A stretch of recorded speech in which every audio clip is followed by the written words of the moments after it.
तो वैदिक वर्णाश्रम के अनुसार 4 अवस्थाएं हैं। सिर्फ मैरिड होना गृहस्थ आश्रम नहीं है ना। ये नहीं कि जो मैरिड है वो गृहस्थ आश्रम है। स्पिरिचुअल कल्चर जहाँ नहीं है वो आश्रम नहीं है। सो आजकल हर व्यक्ति सिर्फ और सिर्फ सेंस ग्रेटिफिकेशन में इंडल्ज है। ऐसी संतान की उत्पत्ति करें जो कि आगे चल के भगवान के भक्त बने। या तो हस्बैंड फेवरेबल होता है और वाइफ अनफेवरेबल होती है, या फिर वाइफ फेवरेबल है और हस्बैंड अनफेवरेबल है। कि किसी भी रिलेशनशिप में हर व्यक्ति ये देख रहा है कि इसमें मुझे क्या फ़ायदा है। तूने मेरे लिए क्या किया? अगर तूने मेरे लिए कुछ नहीं किया तो मैं तेरे लिए क्यों करूं? कि आपके पास सारी इंद्र तृप्ति की वस्तुएं हैं, सारा कुछ है आपके पास, और उसके रहते आपको उसको यूज़ नहीं करना है या उसमें इंडल्ज नहीं करना है। एक स्त्री और पुरुष को आपस में संबंध इस तरह नहीं रखना चाहिए जैसे कि कुत्ते बिल्ली रखते हैं। संसार के अंदर अब ऐसे संस्कार वगैरह नहीं हो रहे हैं, तो संसार के अंदर क्या चल रहा है? अनवांटेड पॉपुलेशन आ रही है। कि हम भगवान के साथ अपना जो संबंध है उसको जागृत करें और उसको नरिश करें। पुरानी जो संस्कृति थी उसमें बोला जाता था अतिथि देवो भव।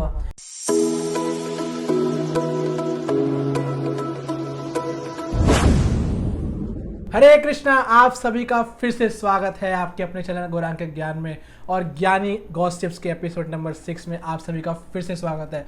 और आज हमारे बीच बहुत ही ज़्यादा स्पेशल गेस्ट है हर ग्रेस सीता रानी माता जी। अब माता जी को मैं थोड़ा इंट्रोड्यूस करा दूं। एक्चुअली माता जी है कौन? माता जी पिछले 12 सालों से गृहस्था काउंसलिंग में है। गृहस्था काउंसलिंग बोले तो कि जो हाउस होल्डर लाइफ जो भी मैरिड कपल्स हैं इस्कॉन के अंदर, मैरिड कपल्स जितने भी हैं जो भगवान की भक्ति कर रहे हैं, बट उनकी लाइफ के ना जो प्रॉब्लम्स आ रही हैं, माता जी उन प्रॉब्लम्स को सॉल्व करने में बहुत ही ज़्यादा एक्सपर्ट है। और पिछले 18 वर्षों से माता जी हरे कृष्ण महामंत्र का जाप कर रही हैं और कृष्ण कॉन्शियसनेस में प्रैक्टिस कर रही हैं। सो आज का जो टॉपिक भी है ना वो भी बहुत ही ज़्यादा इंटरेस्टिंग होने वाला है माता जी के साथ। आज का टॉपिक है गृहस्थ आश्रम के ऊपर। हम लोग देख रहे हैं संसार के अंदर बाकी सारे लोग तो दुखी है ही है, साथ ही साथ सबसे ज़्यादा जो दुखी पर्सनालिटी संसार के अंदर है ना वो आज के टाइम पे है हाउस होल्डर लाइफ में रहने वाले लोग, कपल्स बहुत ही ज़्यादा प्रॉब्लम्स फेस कर रहे हैं अपनी लाइफ के अंदर। सो माता जी से आज कुछ चर्चा करेंगे गृहस्थ आश्रम के ऊपर कि असल में गृहस्थ आश्रम के अंदर कैसे वो प्रॉब्लम्स को ओवरकम कर सके और गृहस्थ आश्रम से कैसे हम भगवान श्री कृष्ण की भक्ति कर सकें, डिवोशनल लाइफ में कुछ आगे अपने प्रगति कर सकें। तो धन्यवाद माता जी, आपने इतना इंपॉर्टेंट अपना समय निकाला और आप आए अपना कीमती समय निकाल के। माता जी, सबसे पहला जो मैं क्वेश्चन आपसे पूछना चाहूँगा वो ये है कि एक्चुअली में गृहस्थाश्रम है क्या और उसको कैसे आप डिफाइन करेंगे, और वैदिक कॉन्सेप्ट के हिसाब से जो 4 वर्णाश्रम धर्म बताया गया है आप थोड़ा उस पर लाइट डालेंगे? तो वैदिक वर्णाश्रम के अनुसार 4 अवस्थाएं हैं जीवन की ना। तो सबसे पहले है ब्रह्मचारी आश्रम, जो कि बच्चा जो बचपन से 25 साल की उम्र तक जिस आश्रम में रहता है उसको कहते हैं ब्रह्मचारी आश्रम। फिर 25 से 50 साल की उम्र तक जिसमें रहता है उसको कहते हैं गृहस्थ आश्रम। फिर 50 से 75 साल की उम्र तक वानप्रस्थ आश्रम, और उसके बाद संन्यास। तो ये 4 आश्रम में एक पूरा जीवन जो है वो डिवाइडेड है। तो गृहस्थ आश्रम मतलब कि जब कोई व्यक्ति जब गुरुकुल में उसकी एजुकेशन हो गई और उसके बाद वो विवाह करना चाहे, वो चाहे कि मैं किसी और के साथ किसी और को अपना जीवन साथी बनाकर उनके साथ मिलकर भगवान की सेवा करूं, तो वो गृहस्थ आश्रम है। तो आश्रम जो वैदिक संस्कृति में है, आश्रम वर्ड का मतलब है स्पिरिचुअल कल्चर। तो जहाँ पर स्पिरिचुअल कल्चर है वो आश्रम है, जहाँ पर नहीं है वो आश्रम नहीं है। तो ब्रह्मचारी भी आश्रम तब बनता है जब वहाँ पे स्पिरिचुअलिटी है। इसी तरह गृहस्था भी आश्रम तब बनता है जब वहाँ पर स्पिरिचुअलिटी है। वानप्रस्थ भी तभी बनता है जब स्पिरिचुअलिटी, और संन्यास भी तभी बनता है जब स्पिरिचुअलिटी है। डेफिनेटली। सो माता जी, जो गृहस्थ आश्रम है, पर्टिकुलरली गृहस्थ इस वर्ड का थोड़ा आप डिफाइन करेंगे कि कैसे हम इसे देख सकते हैं? हाँ, तो गृहस्थ मतलब जो इन अ वे जो घर में रहने वाला, गृहस्था, हाँ, तो मतलब जो घर में रहने वाला है, जो मतलब कि शादी करते हैं, फिर उसके बाद दोनों हस्बैंड वाइफ मिलके भगवान की सेवा करते हैं और उन संतान उत्पत्ति करते हैं, और संतानों को भी किस लिए उत्पन्न किया जाता है कि वो कैसे भगवान की सेवा में लग सके। तो ये है गृहस्थ आश्रम। डेफिनेटली। अच्छा माता, जैसे आपने भी बताया कि आश्रम वर्ड का मतलब क्या है कि हम लोग भगवान श्री कृष्ण के शेल्टर लें, दैट्स कॉल्ड आश्रम, और उसमें हम लोग कृष्ण कॉन्शियसनेस की प्रैक्टिस करें, दैट्स कॉल्ड आश्रम। सो अब वो फिर तो हम देखा जाए कि इस संसार के अंदर तो बहुत सारे कपल्स हैं, तो ऑब्वियसली हर कपल तो भगवान श्री कृष्ण की भक्ति नहीं कर रहा। तो इसका मतलब क्या जो बाकी जो कपल्स हैं वो गृहस्थ आश्रम में नहीं है? नहीं, एक्चुअली सिर्फ मैरिड होना गृहस्थ आश्रम नहीं है ना। ये नहीं कि जो मैरिड है वो गृहस्थ आश्रम है। स्पिरिचुअल कल्चर जहाँ नहीं है वो आश्रम नहीं है। तो उनको गृहमेधी कहा जाता है। तो हमारे शास्त्रों में 2 शब्द यूज़ किए जाते हैं, गृहस्थ और गृहमेधी। तो गृहस्थ वो है जो कि भगवान की भक्ति में लगे हैं, जिनका एक स्पिरिचुअल कनेक्शन है। और गृहमेधी वो हैं जो हस्बैंड वाइफ साथ में तो रहते हैं, लेकिन उनके जीवन का लक्ष्य है संस्कारिफिकेशन, जीवन का लक्ष्य है इंद्रिय तृप्ति।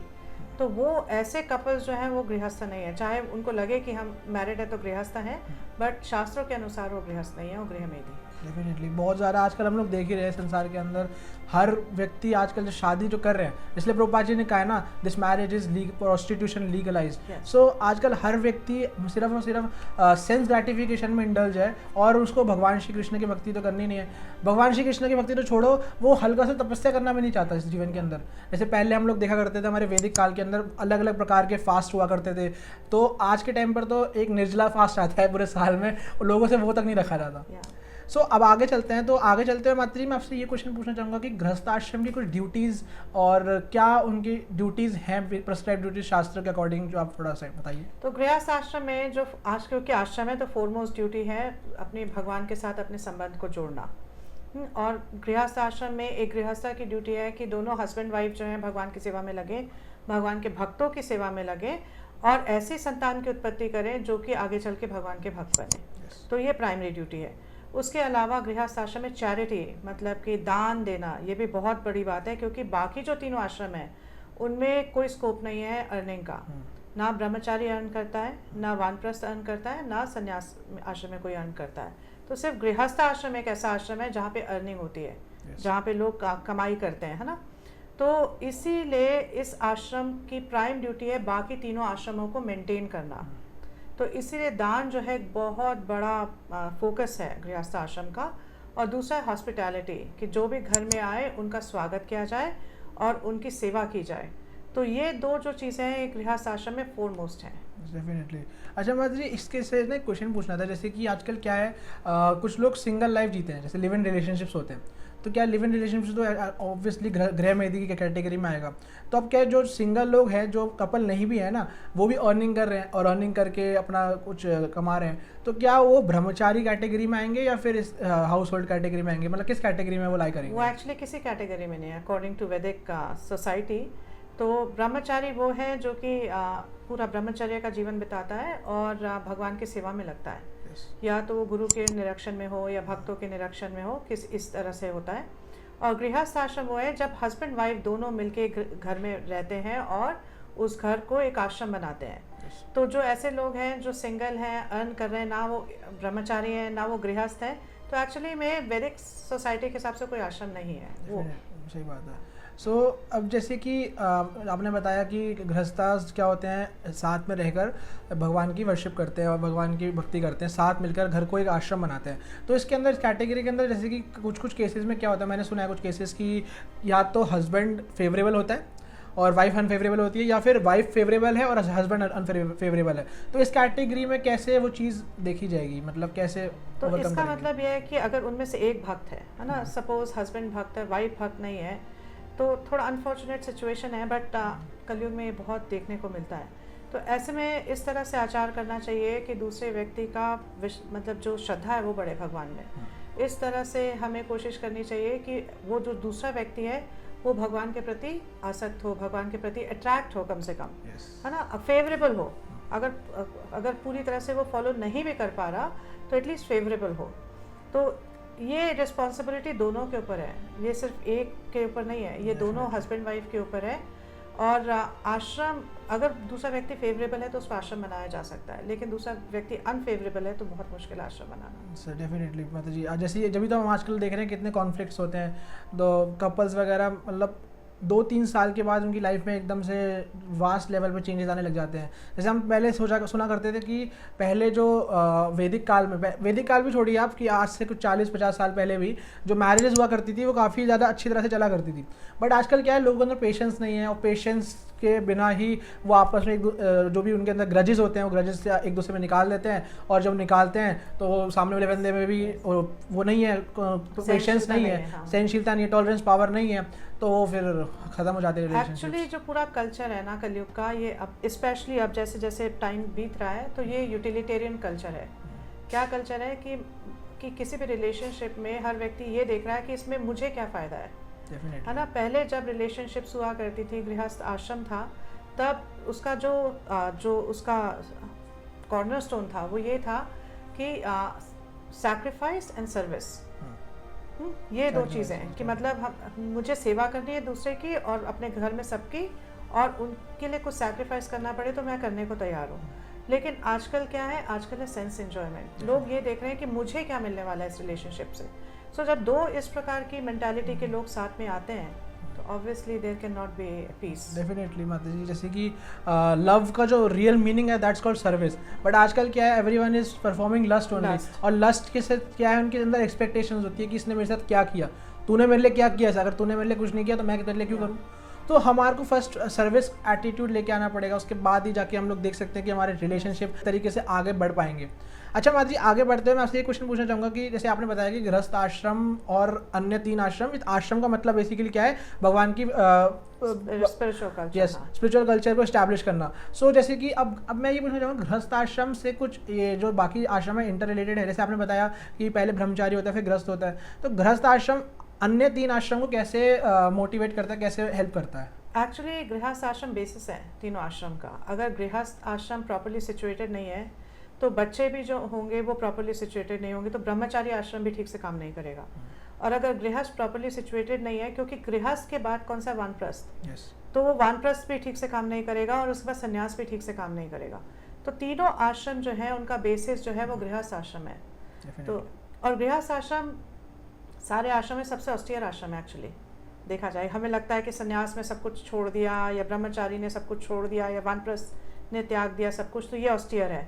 पर एक्चुअली गृहस्थ सबसे ऑस्टियर है। उसका रीज़न यह है कि आपके पास सारी इंद्र तृप्ति की वस्तुएं हैं, सारा कुछ है आपके पास, और उसके रहते आपको उसको यूज़ नहीं करना है या उसमें इंडल्ज नहीं करना है। हाँ, तो ये एक सैक्रिफाइस का आश्रम है। सो अब जैसे सैक्रिफाइस से बात आई तो कुछ ऐसे कुछ गृहस्थाश्रम के भी रिचुअलिस्टिक सैक्रिफाइसेस वगैरह होते होंगे, जैसे कि मैंने सुना है गर्भधारण संस्कार होता है, कुछ एक मतलब मुंडन संस्कार होता है, ऐसे अलग अलग प्रकार के संस्कार होते हैं। इवन मैरिज के समय भी कुछ संस्कार होते हैं। तो आप कुछ ऐसे संस्कारों पे रोशनी डालेंगे कि क्या होते हैं एक्चुअली में? जो 16 संस्कार बताए जाते हैं टोटल। हाँ, लेकिन जो सबसे इम्पोर्टेंट है गृहस्थ लाइफ में वो है गर्भाधान संस्कार। तो गर्भाधान संस्कार का ये मतलब है कि प्रभा जी बहुत बार कहते हैं ऐसा कि मतलब एक स्त्री और पुरुष को आपस में संबंध इस तरह नहीं रखना चाहिए जैसे कि कुत्ते बिल्ली रखते हैं, है ना। तो एक रिस्पॉन्सिबल लाइफ है, लाइफ ऑफ रिस्पॉन्सिबिलिटी गृहस्थ लाइफ। तो कभी जब हम संतान उत्पत्ति की इच्छा करें तो हमें इस तरह से करना चाहिए कि वो संतान ऐसी हो जो कि भक्त हो। तो कोई भी आत्मा जो पुण्य आत्मा है वो तभी अट्रैक्ट होती है जब आप उसके लिए पूरा संस्कार करते हैं। तो गर्भाधान संस्कार एक इलेबोरेट प्रोसेस है, लेकिन प्रभा जी इसके लिए बताते हैं कि आइडिया ये है कि दोनों हस्बैंड वाइफ अपनी चेतना को प्रिपेयर करते हैं, अपनी चेतना को इस तरह से ट्यून करते हैं कि एक पुण्यात्मा उनकी तरफ अट्रैक्ट हो। डेफिनेटली, इसलिए तो प्रभुपाद जी ने कहा कि संसार के अंदर अब ऐसे संस्कार वगैरह नहीं हो रहे हैं। तो संसार के अंदर क्या चल रहा है, अनवांटेड पॉपुलेशन आ रही है, और अनवांटेड पॉपुलेशन से क्या है, फिर लोग जो बच्चे हैं आगे जाके उनके अंदर पेरेंट्स वैसे संस्कार नहीं दे रहे हैं, और उनके अंदर जब उन्होंने ड्यू टू उनकी जो उत्पत्ति के समय पे जब उनको उत्पन्न किया था उस समय भी उन्होंने कोई ऐसे संस्कार परफॉर्म नहीं किए। अब वो पैदा हो गए उसके बाद भी उनको संस्कार नहीं मिल रहे हैं, आगे जाके एजुकेशन में भी उनको संस्कार नहीं मिल रहे हैं, और आगे जाके ऐसे बच्चे क्या समाज को आगे बढ़ाएंगे, ऐसे बच्चे फिर आगे जाके टेररिस्ट, वुमेन हंटर्स, ये सब बन जाते हैं। सब गलत सलत काम जो होते हैं फिर ऐसे ही होता है। डेफिनेटली। अच्छा माता जी, जैसे कि अब गृहस्थ आश्रम मतलब स्पिरिचुअलिटी को आगे इंडल्ज करना है, तो अब मैं ये पूछना चाहूँगा कि गृहस्थ आश्रम कैसे स्पिरिचुअलिटी को और बाकी स्पिरिचुअलिटी के साथ साथ जो अपनी प्रेस्क्राइब ड्यूटीज़ भी हैं उसको मैनेज करता है, कैसे वो साथ में पैरेलली से चलते हैं लोग? तभी मैंने जैसे कहा था कि बहुत ऑस्टियर आश्रम है ना, क्योंकि आपको दोनों साइड बैलेंस करना पड़ता है, कंडीशनल और कॉन्स्टिट्यूशनल, है ना। तो कॉन्स्टिट्यूशनल का क्या मतलब है कि हमारे भगवान के साथ एक संबंध है, शाश्वत संबंध है, और हमारा एक कर्तव्य है कि हम भगवान के साथ अपना जो संबंध है उसको जागृत करें और उसको नरिश करें, है ना। और दूसरी तरफ हमें एक परिवार भी मिला है और हमें उनको संभालने के लिए नौकरी भी करनी है, घर भी चलाना है। तो ये दोनों चीज़ों को बैलेंस करना पड़ता है। तो ये आसान काम नहीं है, और ये ऐसा भी नहीं कि एक बार आपने बैलेंस कर दिया तो वो हमेशा के लिए हो गया। इट्स अ डायनेमिक प्रोसेस, है ना। रोज़ रोज़ आपको ये बैलेंसिंग एक्ट करना पड़ता है, लेकिन ये बैलेंसिंग एक्ट बहुत ज़रूरी है, बहुत ज़रूरी है। और जब ये बैलेंसिंग एक्ट आप करते हो ठीक से, तो जो संतान भी है वो बैलेंस रहती है, वो भी देखती है कि हाँ मतलब किस तरह से अपने कंडीशनल ड्यूटीज़ के साथ कॉन्स्टिट्यूशनल ड्यूटीज़ को करना है। डेफिनेटली।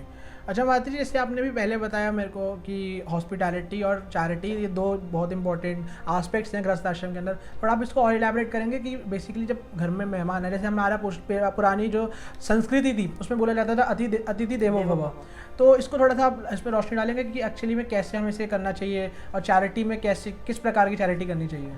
तो मैं हॉस्पिटैलिटी से शुरू करती हूँ कि जब हमारे यहाँ जैसे हम भक्तों को बुलाना चाहिए अपने घर पे, उनकी सेवा करनी चाहिए, हाँ उनको प्रसाद देना चाहिए।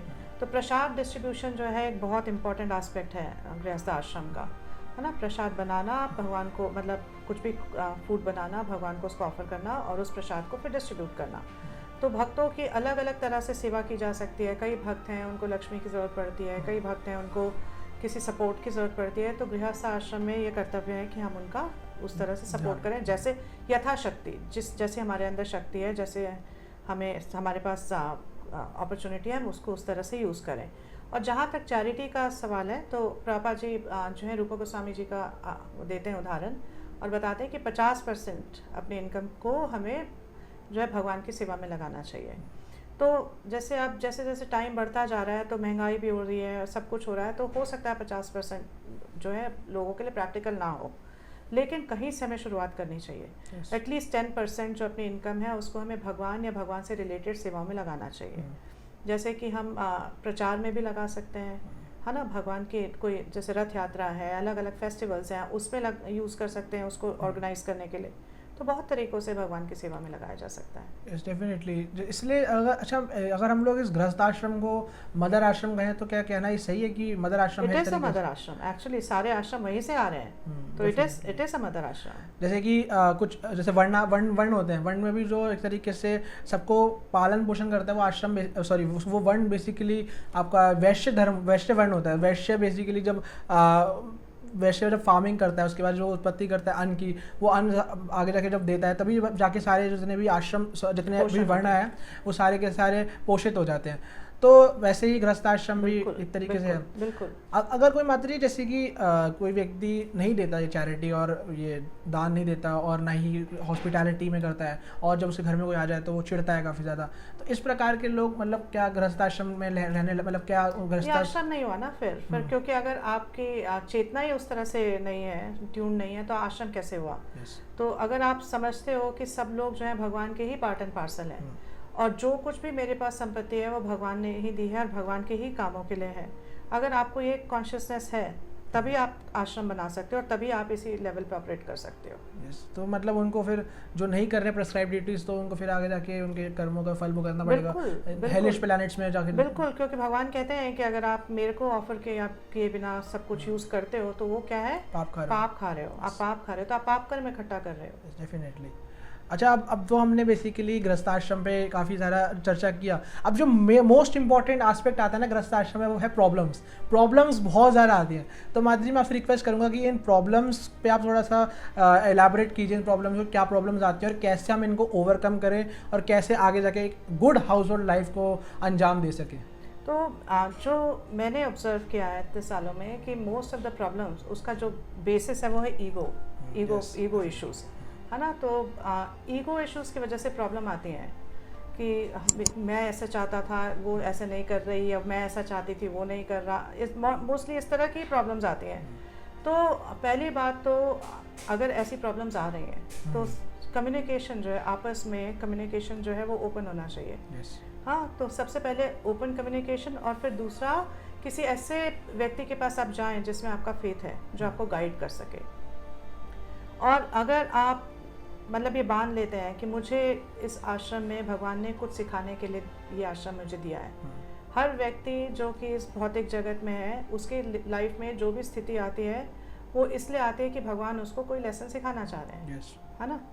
तो अगर हम ये समझ लें गृहस्थ आश्रम में भी कि मेरे लाइफ में ये स्थिति आ रही है तो इससे भगवान मुझे कुछ सिखाना चाह रहे हैं और उस लेसन को सीखने की कोशिश करें, तो एक्चुअली में कोई प्रॉब्लम बचती नहीं है ना। अगर हमें कुछ आ रही है और हमें ये सिखाना, भगवान सिखा रहे हैं कि आप टॉलरेंट हो जाओ या आप पेशेंट हो जाओ या आप थोड़ा सैक्रिफाइस करो, तो बस इतना करने से ही सारी प्रॉब्लम सॉल्व हो जाती हैं। डेफिनेटली। बट आजकल प्रॉब्लम क्या है ना, सबसे बड़ी प्रॉब्लम ये है कि यही जो प्रॉब्लम्स के जो ओवर सोल्यूशंस हैं ये लोग अपने जीवन में अपनाना नहीं चाहते। वो सोचते हैं, जैसे आपने बताया कि ईगो की प्रॉब्लम है, तो सोचते हैं कि मैं क्यों सेक्रीफाइस करूँ, मैं बड़ा हूँ, मैं क्यों सेक्रीफाइस करूँ, तू को सेक्रीफाइस करना।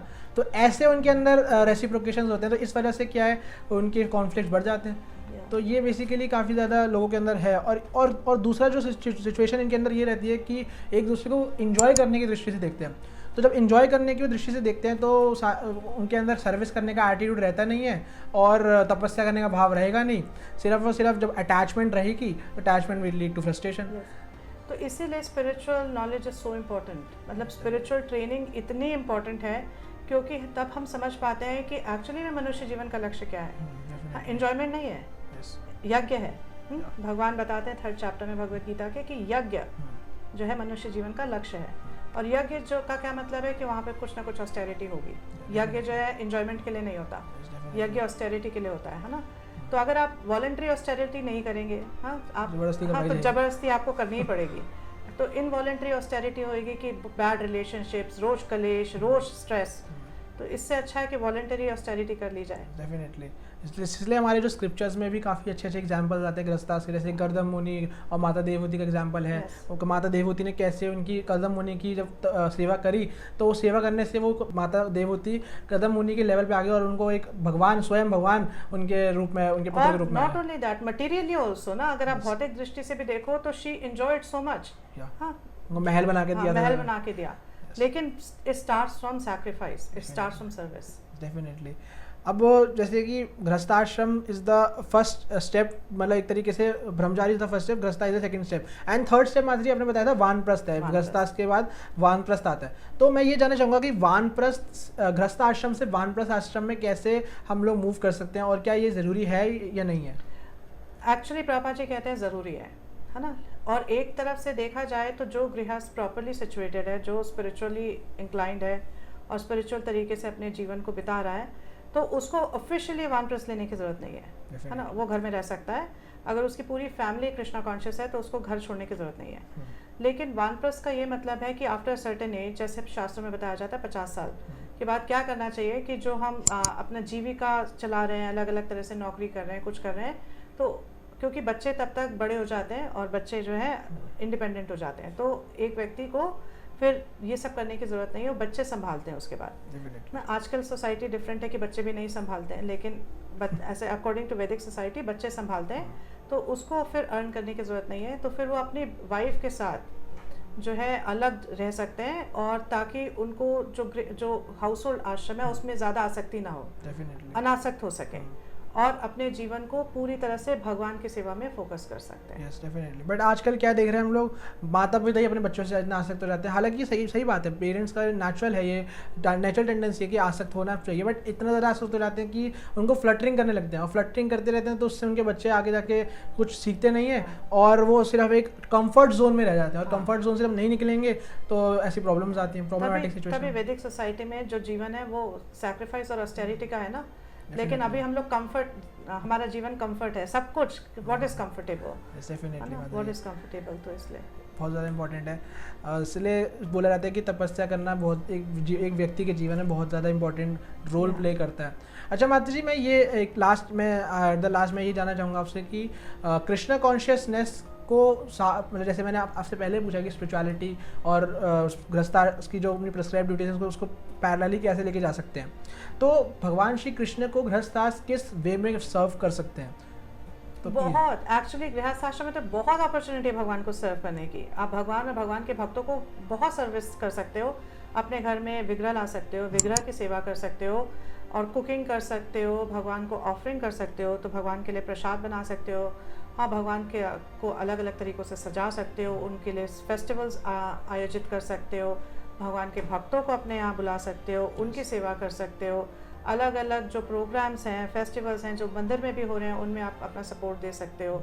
हाँ, नॉट सिर्फ कि आप धन से सपोर्ट दे सकते हो, तन मन धन तीनों तरीक़ों से दे सकते हो, है ना। जाके वहाँ सेवा फिजिकली कर सकते हो, लक्ष्मी भी दे सकते हो, और अपने मन को भी भगवान की सेवा में लगा सकते हो। तो गृहस्थ आश्रम में कोई कमी नहीं है, भगवान की सेवा पूरी तरह से हो सकती है।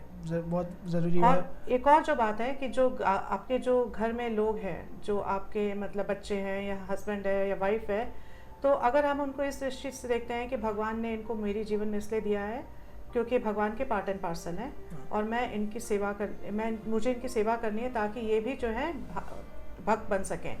तो अगर आप इस तरीके से उनको देखते हैं तो एक्चुअली उनकी सेवा भी भक्ति ही है। तो माता जी जब भी बोला गया ना कि एक माता पिता का जो परम धर्म जो है वो ये है कि उनका जो बेटा है, जो उनका बच्चे हैं, उनको वो भगवान की भक्ति दे सके। अगर वो भगवान का भक्त नहीं बना पा रहे अपने बच्चों को, तो वो बेसिकली क्या है, उनका माता पिता होने का वो फ़ायदा नहीं हुआ। और बच्चे का भी यही धर्म है कि अगर वो अपने माता पिता को भगवान इस जन्म मृत्यु जरा व्याधि के से मुक्ति नहीं दिला पा रहा, तो उसका जो चाइल्ड होने का जो एक कर्तव्य था, धर्म था, प्रेस्क्राइब्ड ड्यूटी थी, वो उसने फुलफिल नहीं कर पाया। एक्चुअली हमें कोशिश करनी चाहिए और ये भी ध्यान रखना चाहिए कि हर व्यक्ति डिफरेंट संस्कार से पैदा हुआ है, डिफरेंट उसके मतलब पिछले जन्मों के संस्कार हैं। तो माँ बाप को ये कोशिश करनी चाहिए, माता पिता को, कि वो उसको पूरी अपॉर्चुनिटी दें कि वो किस तरह से भक्त बन सके। अल्टीमेटली फ्री विल सबके पास है। अगर कोई नहीं भक्त बनना चाहता, आप उसको फोर्स करके भक्त नहीं बना सकते, लेकिन हमें उनको अपॉर्चुनिटी और पूरा ऐसा माहौल देना चाहिए कि वो बन सके। इसलिए जैसे कि क्या बोलते हैं आपका आजकल क्या माता पिता तो देते हैं नहीं संस्कार, सिर्फ और सिर्फ हाथ में फ़ोन ला के दे देंगे, दूसरी तीसरी क्लास में है और वो फ़ोन में वीडियोस देख रहा है, गंदी गंदी वीडियो स्क्रॉल कर रहा है। इसलिए क्या बोलते हैं आजकल बच्चों के अंदर संस्कार नहीं है। लोग जो वैदिक कल्चर ने हमारे को दिया था, 25 ईयर्स तक ब्रह्मचार्य का पालन किया करते थे पहले लोग, तो 25 साल तक वो लोग किसी भी एक वुमेन से नहीं मिला करते थे और उनके अंदर कोई ऐसी, फिर जब वो आगे जाके गृहस्थ आश्रम में जाया भी करते थे तो उनके अंदर कोई डिजायर्स वगैरह नहीं आया करते, सेंस कंट्रोल रहता था, सेंस कंट्रोल की आदत है उस तरह की।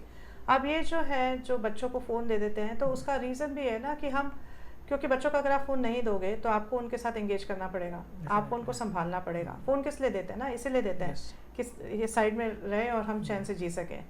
तो वही it comes down to sacrifice, comes down to austerity. Sacrifice करने को कोई रेडी नहीं है, कोई रेडी नहीं है। अब जो जैसे कि माता जी गृहस्थाश्रम है, तो गृहस्थाश्रम में हम 2 लोग तो साथ में है ही ऑलरेडी, तो 2 लोग साथ में जब रह रहे हैं तो क्या इनको किसी एक सुपीरियर अथॉरिटी के अंडर रहना पड़ेगा या फिर ये लोग अपना क्या कहते हैं इंडिपेंडेंटली जी सकते हैं? इंडिपेंडेंटली जिएंगे तो अब तक जिस सिचुएशन में उसी में रहेंगे, है ना। तो हमेशा एक अथॉरिटी, एक स्पिरिचुअल अथॉरिटी होनी चाहिए जो कि आपको गाइड कर सके, आपको मॉनिटर कर सके और आपको इंस्ट्रक्ट कर सके। डेफिनेटली। तो ये बहुत ज़रूरी है एक्चुअली।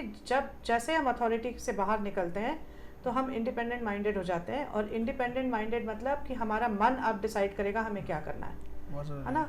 तो मन के पीछे पीछे चलेंगे तो इस भौतिक जगत से बाहर नहीं निकल पाएंगे, इसीलिए एक स्पिरिचुअल अथॉरिटी बहुत ज़रूरी है। जैसे माता जी ने बताया इतना अच्छी तरह से कि ये जितने भी एस्पेक्ट्स अगर हम अपने जीवन के अंदर अपनाएंगे तो हम देख सकते हैं कि जो हमारा गृहस्थ जीवन है, हाउस होल्ड लाइफ है, वो एक अच्छे से एक गुड प्लेटफॉर्म पे चल सकती है और उनके अंदर कोई कॉन्फ्लिक्ट वगैरह नहीं होंगे। बट लोगों के अंदर सेक्रीफाइस करने की कोई भावना ही नहीं है, लोग करना ही नहीं चाहते सेक्रीफाइस, और इस वजह से क्या है उनके जीवन के अंदर कॉन्फ्लिक्ट आ जाते हैं। सो माता जी एट द एंड में आपका धन्यवाद करना चाहूँगा कि आपने इतना अच्छी तरह से बताया। और आप लोगों में एक और स्पेशल बात बता दूं माता जी की, कि माता जी गृहस्थ काउंसलिंग के साथ साथ माता जी का एक खुद का एक मैरिज ब्यूरो भी है, केसी करके, और इसके अंदर क्या है माता जी की एक गुड और स्पिरिचुअल कपल्स को मिलाती हैं और गृहस्थास जो एक अच्छा गृहस्थ जीवन आगे जाके वो जी सके, तो इसके लिए माता जी बहुत प्रयास कर रहे हैं। सो माता जी आपका धन्यवाद फिर से। Thank you so much. Hare Krishna. Hare Krishna.